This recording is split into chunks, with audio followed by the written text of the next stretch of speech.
what's up and welcome back to my channel. Today I'm going to be giving a review for the DC Universe animated original movie Batman and Harley Quinn. Now this is the 29th film in the overall DC Universe animated movies. Plus the one thing that sets this apart from the traditional DC animated original movies is that this one is actually set in the world of the Batman the animated series from the early 90s. It's actually set in that world, the look of the cartoon. Now it actually looks more like the new, the ones that I think it was the fourth season, if I can remember correctly, when Batman, his symbol was just the bat across his chest. It wasn't this kind of symbol. It's actually based on that look, because then they had Nightwing in the series and so on, So this film has Batman and Nightwing.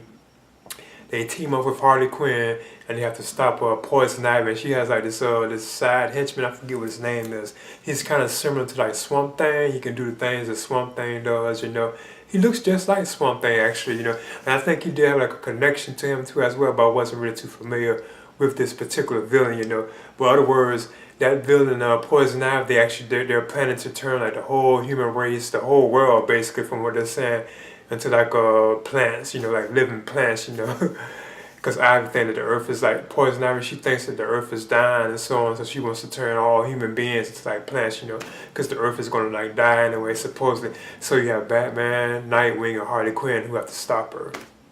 And actually, the character that is the side henchman with Poison Ivy is known as Floronic Man. And he actually did make an appearance in Batman and Robin from 1997, the Joel Schumacher film. He was in that film too because he was played by, I forget what his name is called.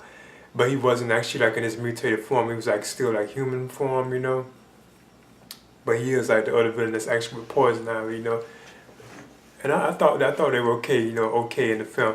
But yeah, that's what the film is about. They have to, you have Batman, Harley Quinn, and Nightwing. They have to team up to stop Poison Ivy and Floronic Man, who wants to turn the entire human race into plants. Now the film is it opens with Nightwing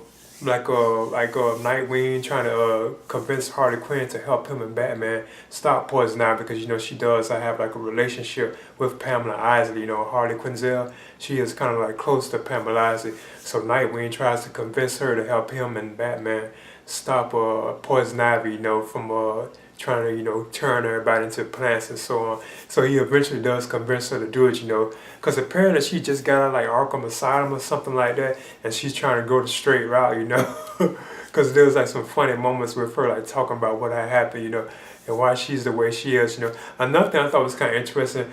Apparently her and Nightwing, they actually have sex in the film too, and I thought that was kind of odd. And this film does have a lot of profanity, and it's cursing in it, It's blood and stuff in it too. It's violence, you get to blood and stuff. And from what I know, it is PG-13, so I wasn't too surprised to see that, But being that it's actually based in the animated series world, that kind of, it can hit you whoa, they got cursing and all that. So this wasn't really just another episode from the animated series, But I guess the big bonus of this film though is Kevin Conroy returning to provide the voice of Batman.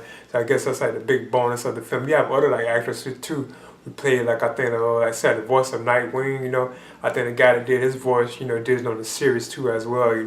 The old animated series. But I know Harley Quinn, her voice is different. I think Poison Ivy voice is different too from the actual actresses that did them on the animated series. Now this is directed by Sam Liu. And I thought he did the look of the film. I like how it's still it's still based in the animated series where I thought that was kind of cool. Could bring back a nostalgic feeling. Cause that's always that was always my favorite Batman animated TV series. And that's where I really kind of grew into him. Really becoming my favorite superhero. So that's why it's kind of cool that they actually based it in that world. And I would love to see them do DC. I would love to see them do another one of these in that world too. I think that would be kind of cool. Now first off, I said, the movie did have some funny moments, especially when Harley Quinn herself was in it, and there's no question that this really was her movie, this was definitely her Harley Quinn movie, when she's really done, it really is funny, and even the scenes with Nightwing and stuff, they're kind of funny too as well. I like how they had some of the music in the film is kind of dark and gloomy. I thought that was kind of cool when it wants to be, You even have appearances by Swamp Thing in it, but I'm not going to spoil it. He makes an appearance.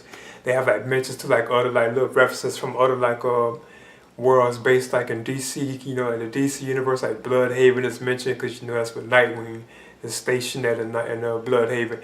Plus they also have like Star Labs, which is mentioned too as well. You know, that's what I think the Flash is and stuff. You know, so I think that's kind of cool. Then another thing too, like I said, the plot of the film, I didn't really think it was that great. You know, that after they have to stop poison ivy from turning everybody into like plants and stuff. I thought that was kind of, you know, it wasn't too great. It was okay, you know, but I didn't think it was too great.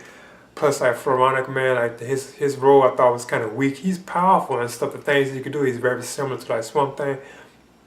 But I still didn't really think he was like that great of a villain, you know.